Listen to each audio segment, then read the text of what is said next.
परम स्मरणीय विश्व वंदनीय संत सम्राट सदगुरु कबीर स्वरूप मंच पर उपस्थित सदगुरुदेव,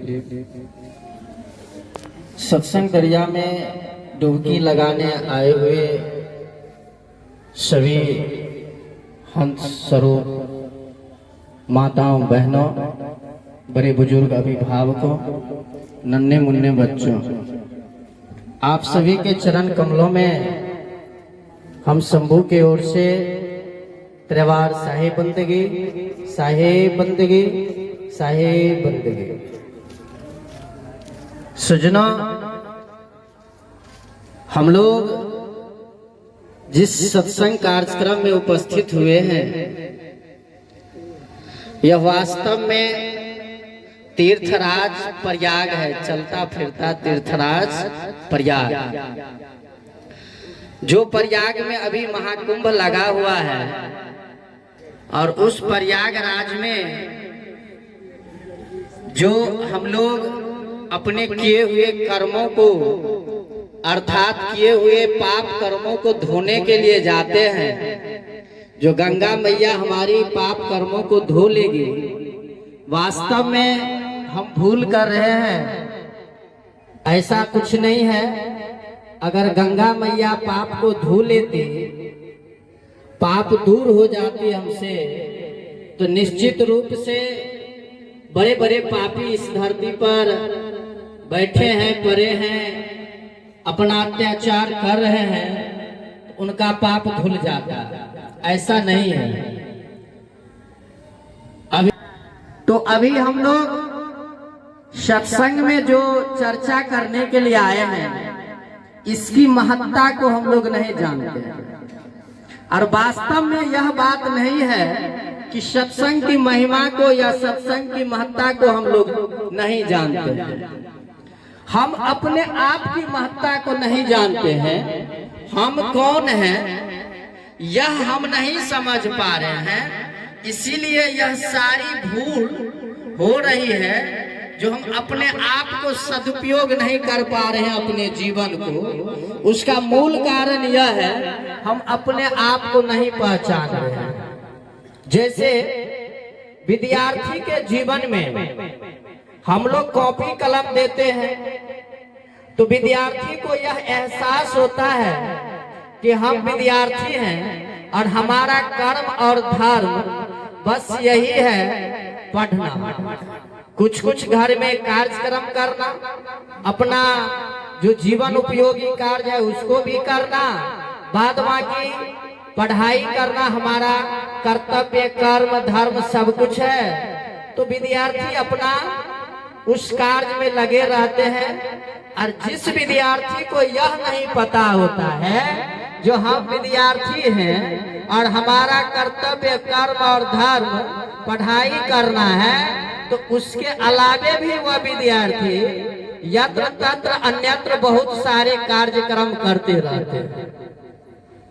ठीक उसी प्रकार से हमारे समाज में, यानी मानव के समाज में, जो मनुष्य के चोला में हम लोग आए हैं, मनुष्य के तन को प्राप्त किए हैं, मनुष्य के शक्ल में आए हैं, तो वास्तव में शक्ल तो मनुष्य का मिला हुआ है, लेकिन अक्ल जो है वो मनुष्य वाला नहीं है। अगर विचार करें हम लोग, तो मनुष्य का अक्ल नहीं है। इसीलिए हम लोग न अपनी महिमा को समझ रहे हैं, न अपनी महत्ता को समझ रहे हैं। और जो व्यक्ति अपनी महत्ता को नहीं समझेंगे, वो सत्संग की महिमा को और सत्संग की महत्ता को क्या समझेंगे, बताइए। कंठी तो बांधे हैं, सभी लोग कंठी बांध लिए हैं। कंठी बांधने से क्या होगा? कंठी बांध लेने से कोई संत, साधु, बैरागी, सन्यास, महात्मा, बैरागी नहीं हो सकता। कंठी बांध लेने से अगर हो जाए, कंठी क्या है, कौन देते हैं कंठी, कहाँ से आता है कंठी? यहीं से किसी न किसी पौधा के यानी लकड़ी का बना हुआ कंठी है, जो दुकान में बना बना कर बेचा जाता है। 10 रुपया, 20 रुपया, 50, 100, 500 इतना में आ जाता है कंठी। एक बार सदगुरु बांध देते हैं और बार बार हम लोग उसको बदलते रहते हैं। यही कंठी है ना, और कंठी की इतनी ही महिमा हम लोग समझ रहे हैं, इससे ज्यादा तो नहीं जान रहे हैं। सदगुरु कबीर ने कहा, मानव हो के ना मुआ, मुआ सो डांगर ढोर, आ एको जीव ठौर न लागे, भया सो हाथी घोर। सदगुरु कबीर कहते हैं, मानव हो के नामुआ, यानी आप लोग जितने हम लोग शकल में दिख रहे हैं, मनुष्य के शकल में, वास्तव में मानव नहीं है। सदगुरु कबीर कह रहे हैं, मानव हो के नामुआ। अरे मनुष्य का जो जिंदगी जी रहे हैं हम लोग, और मनुष्य के जिंदगी में हम लोग जी करके जब अंतिम ओर चले जाते हैं, मरणासन में चले जाते हैं, मरते हैं, तो सदगुरु कबीर कहते हैं, मानव हो के ना मुआ। जो तुमने जिंदगी को जिया है वो मानव का जिंदगी नहीं जिया है, तो भाई किसका जिंदगी जिया है? सदगुरु कबीर कहते हैं, मानव हो के ना मुआ, मुआ सो डांगर ढोर। डांगर ढोर समझते हैं? डांगर डांगर समझ रहे हैं बात को? पंजाब हरियाणा सब में भैंसा को डांगर शायद कहा जाता है, सुने होंगे आप। पंजाब जो लोग गए होंगे, हरियाणा गए होंगे, वो लोग सुने होंगे। डांगर का मतलब भैंसा होता है, एक जानवर होता है ना। और सदगुरु कबीर कहते हैं, आप जो है डांगर ढोर होकर मर रहे हैं, मनुष्य होकर मर ही नहीं रहे हैं। मतलब क्या है? हम लोग जानवर की जिंदगी जी रहे हैं, हम लोग जानवर की जिंदगी जी रहे हैं। इससे स्पष्ट हो रहा है, जब हम लोग मानव के शकल में हैं और मानव वाले अक्ल में नहीं हैं, तो हम लोग सदगुरु कबीर की महत्ता को क्या समझेंगे बताइए? सदगुरु कबीर को वही जान सकता है जो स्वयं को जाने। जो स्वयं को नहीं जानेगा वो सदगुरु कबीर को क्या जानेगा? जब तक हम अपने को नहीं समझ लेंगे, विद्यार्थी अपने आप को नहीं समझेगा, वो विद्यार्थी किताब को और अपने शिक्षक को क्या समझेगा बताइए? कुछ समझेगा? नहीं समझेगा। तो जो बाहरी दुनिया के स्कूल के बारे में भी साहब जी बताए हैं, दो प्रकार के विद्यालय हैं। एक विद्यालय जहां हमारे बच्चे जाकर जिंदगी जीने की कला को सीखते हैं, अर्थात कैसे हमारा इनकम हो, हमारा आमदनी हो, कैसे हमारा बिजनेस हो, कैसे हम बिजनेस को चला पाए, इसके लिए जो भी कला सीखते हैं वह कला विद्यालय में जाकर हमारे बच्चे लोग हम लोग सीख कर आते हैं। तो वह बाहरी दुनिया की बातें हैं, बाहरी शिक्षा है, जो आप दुनिया के बारे में समझते हैं, जानते हैं, बुझते हैं उसमें।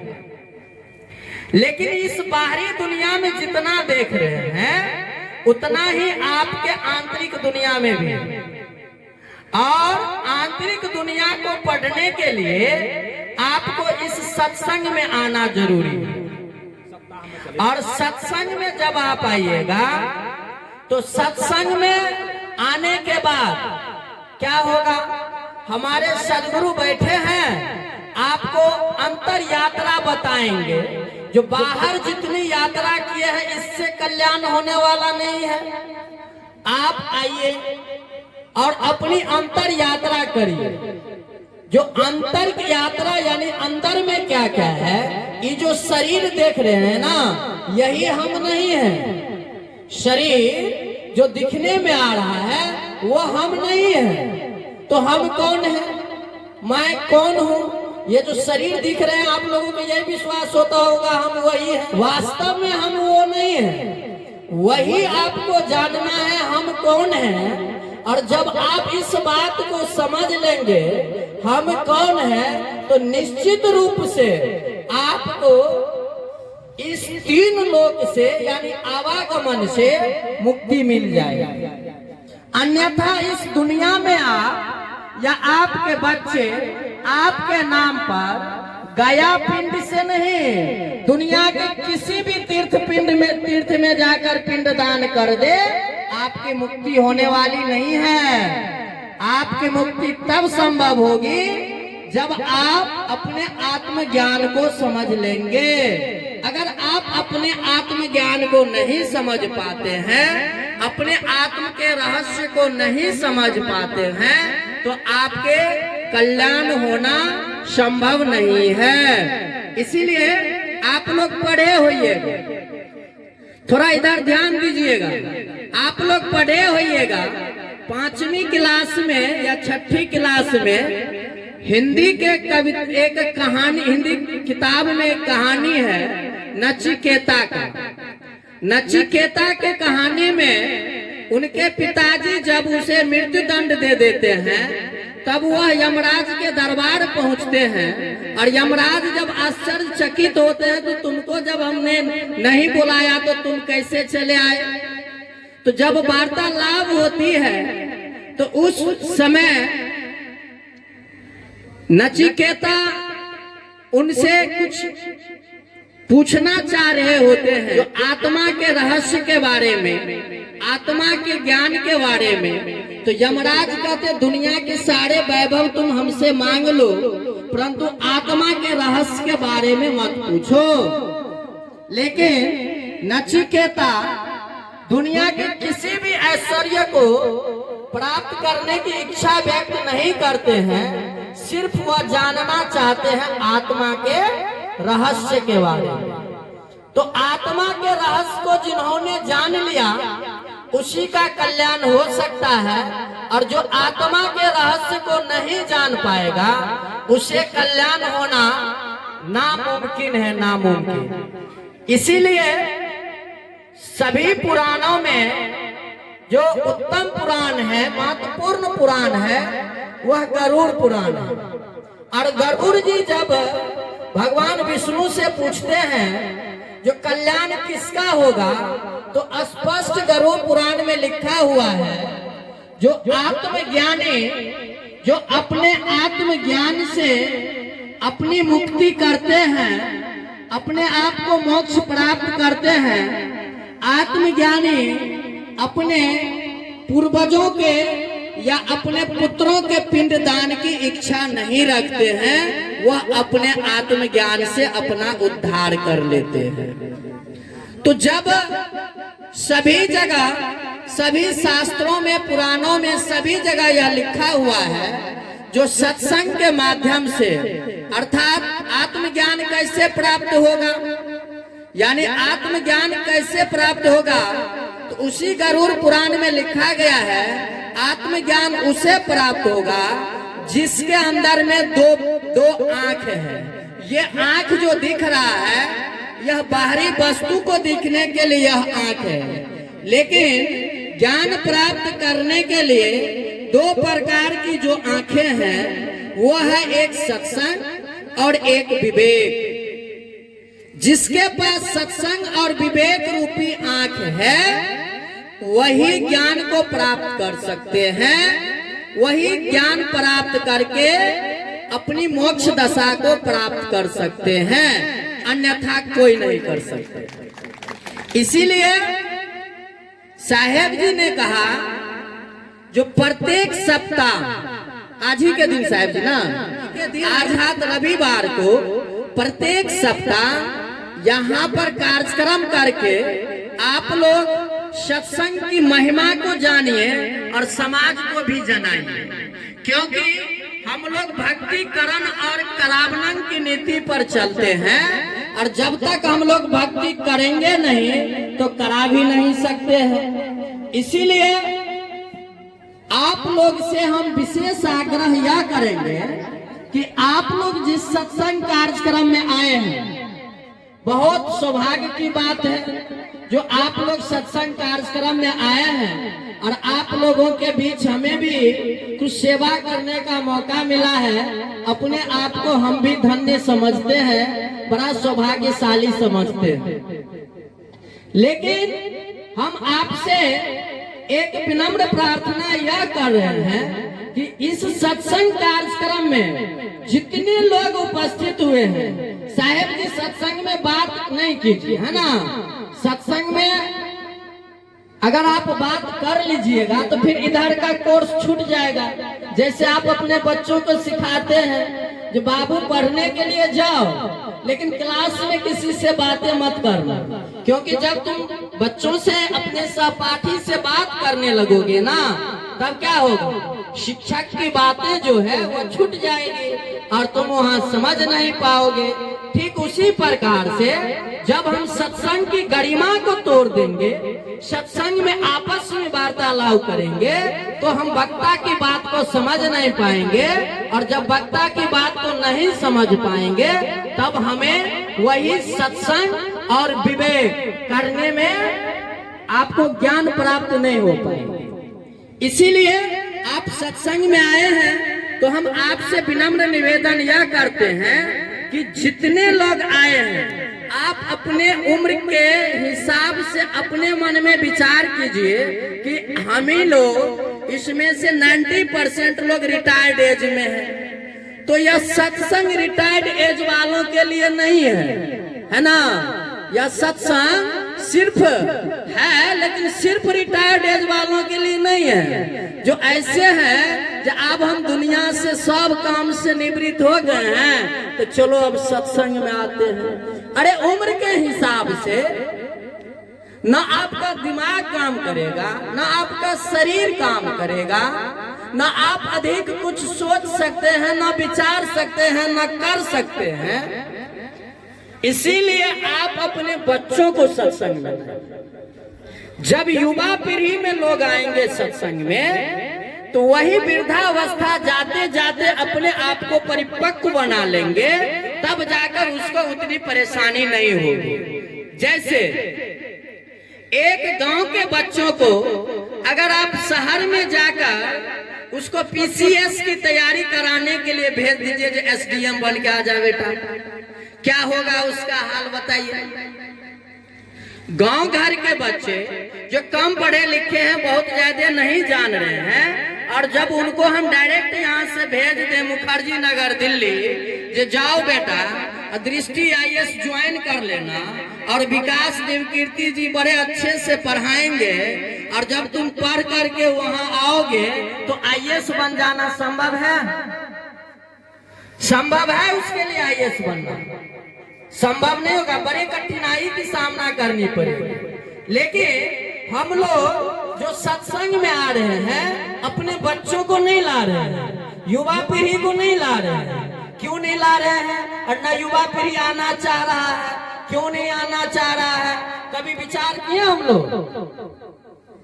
लोग अपने में विचार किए?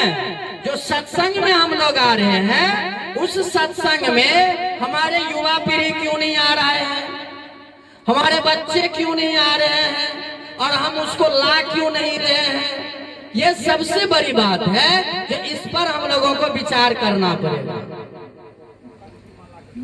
अभी आप देख लीजिए, पूरे दुनिया में सदगुरु कबीर की जो वाणी है, ऐसी वाणी है जो इस वाणी के सामने में किसी की वाणी टिक नहीं पा रही है। और सारे धार्मिक लोग सदगुरु कबीर की बातों को उधार ले करके अपना रोजी रोटी चला रहे हैं, और सदगुरु कबीर की वाणी को ही लेकर के वो आगे बढ़ रहे हैं। अब कहिएगा उदाहरण दीजिए, तो रविंद्रनाथ टैगोर के बारे में सुने होंगे आप लोग। रविंद्रनाथ टैगोर जब गीतांजलि का निर्माण कर रहे थे, लिख रहे थे, तो पूरी दुनिया के पुस्तकों को, साहित्यों को उसने पढ़ा, लेकिन गीतांजलि के लिए अच्छे अच्छे शब्द उनको नहीं मिल पा रहे। जब उसने सभी जगह थक गया, खोजते खोजते नहीं मिला, तो सदगुरु कबीर के बीजक को उठाया, और बीजक को उठा करके बीजक से चिंतन मनन लिया, और तब जाकर गीतांजलि का निर्माण किया। और उसी गीतांजलि पर नोबेल पुरस्कार भारत में साहित्य के क्षेत्र में प्रथम बार रविंद्रनाथ टैगोर जी को मिला। तो सदगुरु कबीर के शब्दों को उधार लेकर उसने भारत के मस्तिष्क को बहुत ऊंचा किया, पूरे दुनिया के विश्व पटल पर स्थापित किया। सदगुरु कबीर के शब्दों को उधार लेकर इसको लेकर के रविंद्रनाथ टैगोर को मन में यह आया, जो हम कबीर साहब के एक ऋणी हैं, तो कबीर साहब के ऋण को कैसे चुकाया जाए। तो विजक को अंग्रेजी में अनुवाद करके पूरे दुनिया में फैलाने का उसने काम किया।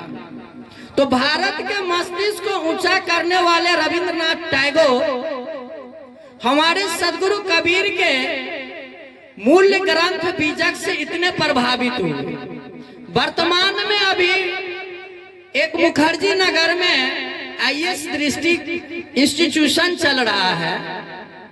उनके संस्थापक और डायरेक्टर हैं विकास दिव्यकीर्ति जी। विकास दिव्यकीर्ति जी आज से 2-3 महीना 4 महीना पहले एक मीडिया के इंटरव्यू में उसने कहा, अगर पूरे भारत के इतिहास में किसी एक व्यक्ति का पैर छूने के लिए अगर मुझे कहा जाएगा तो वह हम सदगुरु कबीर को पैर छूना पसंद करेंगे।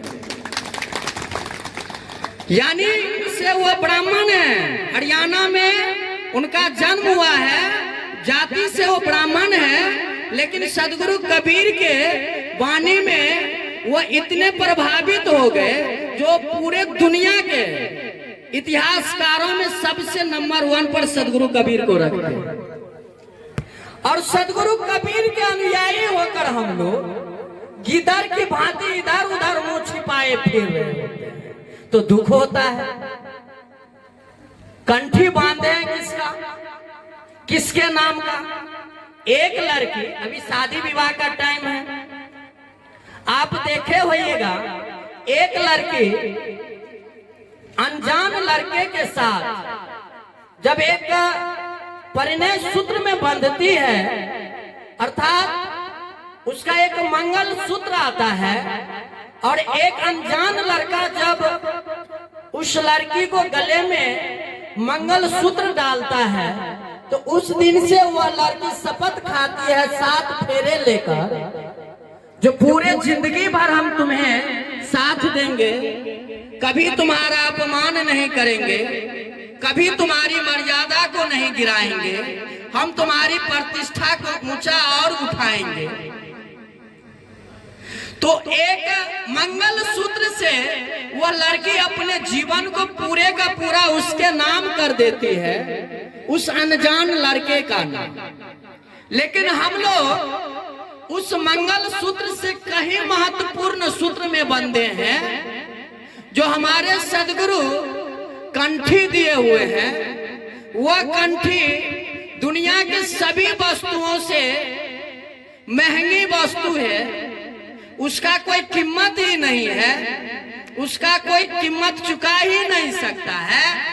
ऐसे चीज को हम अपने गले में धारण करते हैं और बाद में फिर से हम वही जतियामा में, वही सामाजिकता में, वही मानवता में हम लोग फिर से उतरते हैं और सदगुरु कबीर को भूल जाते हैं।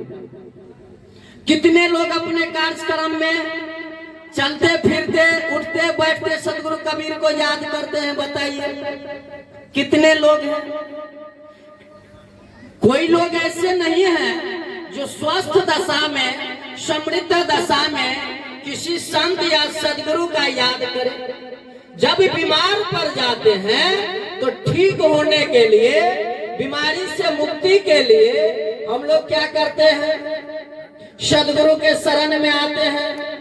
सदगुरु के शरण में आकर के हम लोग बीमारपन को ठीक करना चाहते हैं। इसीलिए आप लोग हम यह कहते हैं, जो अगर आप लोगों को बीमारी से छुट्टी चाहिए, अगर आप लोग स्वस्थ दशा को प्राप्त करना चाहते हैं, तो पहले से ही सतर्क क्यों नहीं हो जाते हैं, पहले से ही सतर्क क्यों नहीं हो लेते हैं।